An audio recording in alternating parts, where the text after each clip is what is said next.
The first story is from Evan, age 27.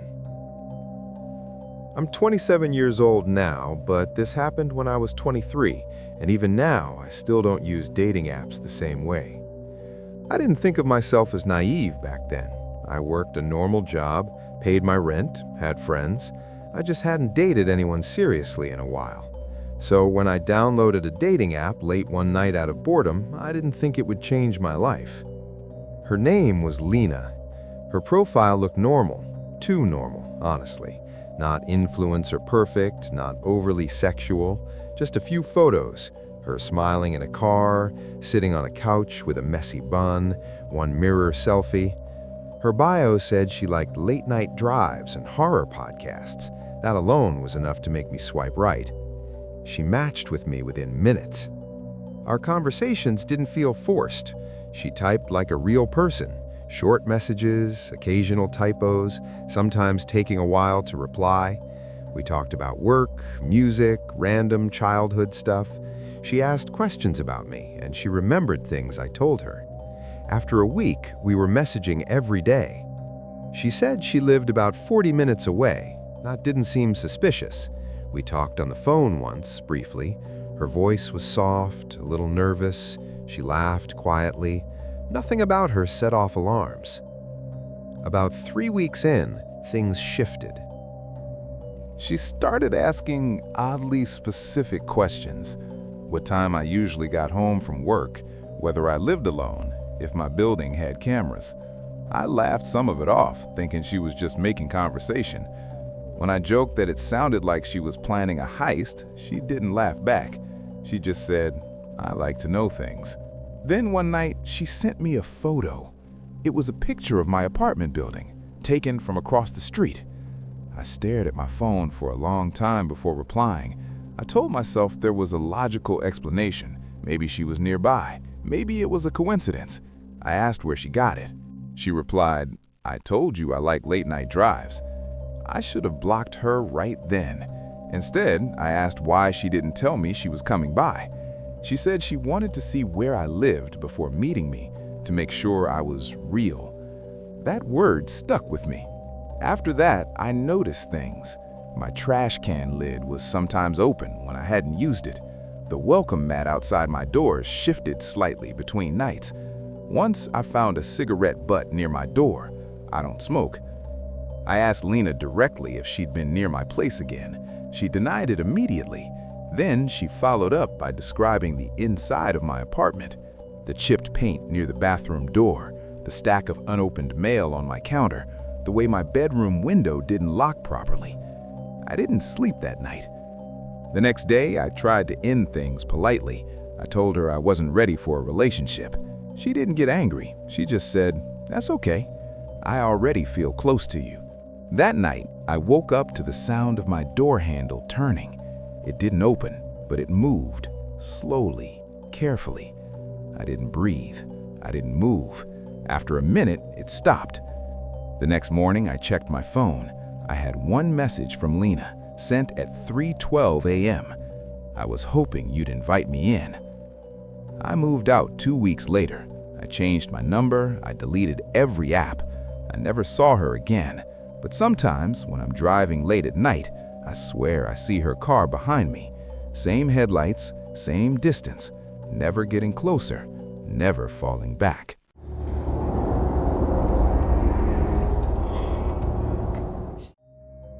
The second story is from Marissa, age 34. I'm 34 now, and I tell people this story as a warning, not because I want sympathy. I was 30 when it happened. I had finalized my divorce 6 months earlier, and everyone around me kept saying I was handling it well. I wasn't. I was lonely in a quiet, embarrassing way, the kind you don't post about. Dating apps felt safer than meeting someone face to face because I could control how much of myself I gave away. That's how I met him. His name was Daniel. He said he was 36. His profile didn't stand out, which is exactly why I trusted it.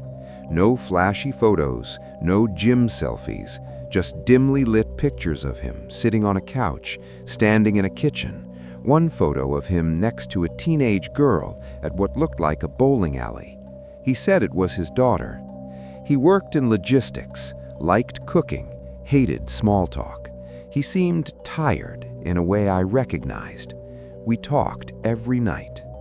Not constantly, not obsessively, just enough that it felt natural. He never pushed for anything sexual, never rushed me. When I didn't reply for hours, he didn't send question marks or guilt trip messages. He remembered details about my life, my sister's name, the fact that I hated mushrooms, the street I grew up on. When I told him about my divorce, he didn't offer advice. He just said he knew what it felt like to lose a future you thought was guaranteed. That line stayed with me. After about 2 months, he asked if we could video chat. I hesitated, then agreed. I remember sitting on my couch, adjusting my hair, telling myself I was being silly for being nervous. When the call connected, my stomach dropped slightly. The man on the screen looked like his photos, but not completely. His face was right, but his expressions felt delayed, like he was deciding how to react instead of reacting naturally. He smiled a second too late, nodded after pauses. He never turned his head fully, just enough to acknowledge me. The background behind him was dark and indistinct. The call lasted maybe 3 minutes before he apologized and said his connection was bad. The screen went black. After that, he avoided video calls entirely. He always had an excuse: bad Wi-Fi, work schedules, his daughter needing him. I told myself I was overthinking it. People have reasons. Not everyone likes being on camera. Then the inconsistencies started. Small things at first. His daughter was 14, then 16, then almost 15. His job was based in one city, then another. He mentioned a restaurant near him that I knew was permanently closed. When I gently pointed these things out, he apologized immediately, said he was stressed, said his memory was bad lately. I believed him because I wanted to. One night, he sent me a long message, longer than anything he'd sent before. He said he trusted me, that he needed to tell me something serious. He claimed someone had been harassing him online, using his photos, pretending to be him, contacting people he knew. He said it was scary, that he didn't know how to make it stop. He asked if I'd ever seen accounts like that. I hadn't. A week later, I did. I got a message request from a profile with a different name, different bio, same photos. The message said, "You should be careful talking to him." My hands were shaking when I replied. I asked who they were. They didn't answer directly. Instead, they asked how long I'd been talking to Daniel. When I told them, they sent another message. "You're not the only one." I confronted Daniel immediately. He responded faster than I'd ever seen him respond. He said the account was run by his ex, that she was obsessed, that she wanted to ruin his life. He begged me not to listen to her. He told me he trusted me more than anyone. I didn't know who to believe. Then the other account sent screenshots. Conversations, dates, times, messages copied word for word, things Daniel had said to me, sent to other women. Compliments I thought were personal, confessions I thought were shared. Even the line about losing a future you thought was guaranteed. There were dozens of women. When I asked Daniel about it, he didn't deny it. He said he needed attention, that he was lonely, that none of it meant anything, that I was different, that I was the one he really cared about. That's when the messages from the other account changed. They stopped warning me and started informing me. They sent me his real name, his real age, his real history. He wasn't 36, he was 44. He didn't have a daughter. He had a criminal record, arrests for stalking, restraining orders, one assault charge that never went to trial. I blocked him everywhere, every app, every number I knew. That's when the calls started. Unknown numbers, voicemails with silence on the other end, emails from addresses made of random letters. Then the letters started showing up in my mailbox. Handwritten, neat, calm. They said things like, "I just want to explain," and "You misunderstood me." I never replied.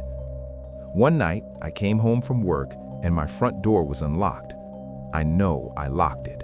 I always did. My stomach dropped as soon as I turned the knob. Nothing looked disturbed. No drawers opened, no valuables missing. On my kitchen table was a piece of paper, folded carefully. Written in clean, deliberate handwriting were the words, "You shouldn't listen to strangers." I don't know how long I stood there staring at it. I don't remember calling the police. I don't remember sleeping that night. I moved cities within a month, changed my job, changed my number.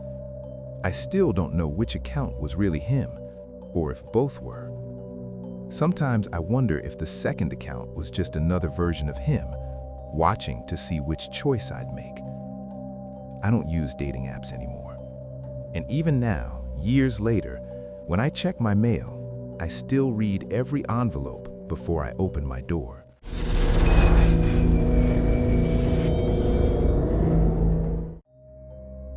The third story is from Kyle, age 22. I was 22 when this happened. I was a college student living off campus with 2 roommates in a crappy second-floor apartment that smelled like old carpet and burnt coffee. We thought we were untouchable. Nothing bad ever happened to us. We locked our doors, joked about true crime podcasts, and believed horror stories only happened to people who made obviously stupid choices. I didn't think I was making one.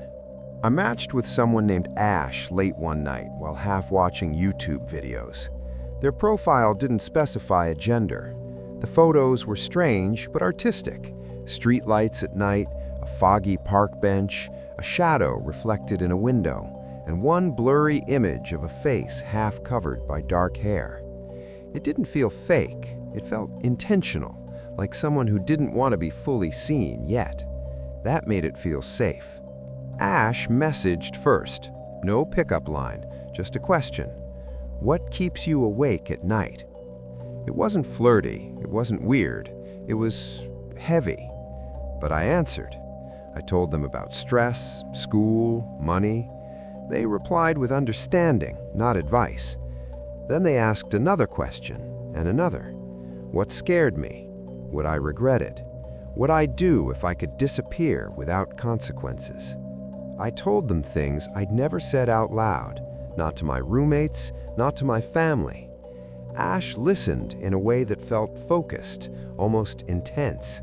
They never made it about themselves. They just kept pulling more out of me.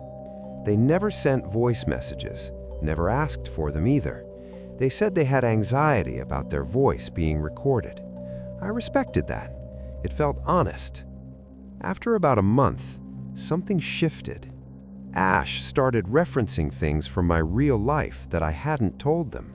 A test I failed that week, a fight I had with my roommate over rent, a professor I couldn't stand. At first, I assumed I'd mentioned it before. I scrolled back through our messages. I hadn't. When I asked how they knew, they replied, "You type differently when you're stressed." That answer made me uncomfortable, but not enough to stop talking. Then, one night, Ash sent me a photo. It was my campus. Not a stock image, not a Google result. I recognized the exact angle, the curve in the sidewalk, the broken light post near the library. The photo was taken from inside a car.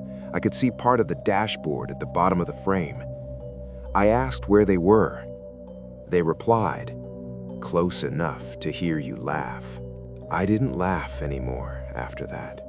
I told my roommates the next day. They joked about it, said it was probably someone messing with me. One of them suggested it might even be someone we knew. That made it worse. A few nights later, we found an envelope taped to our front door.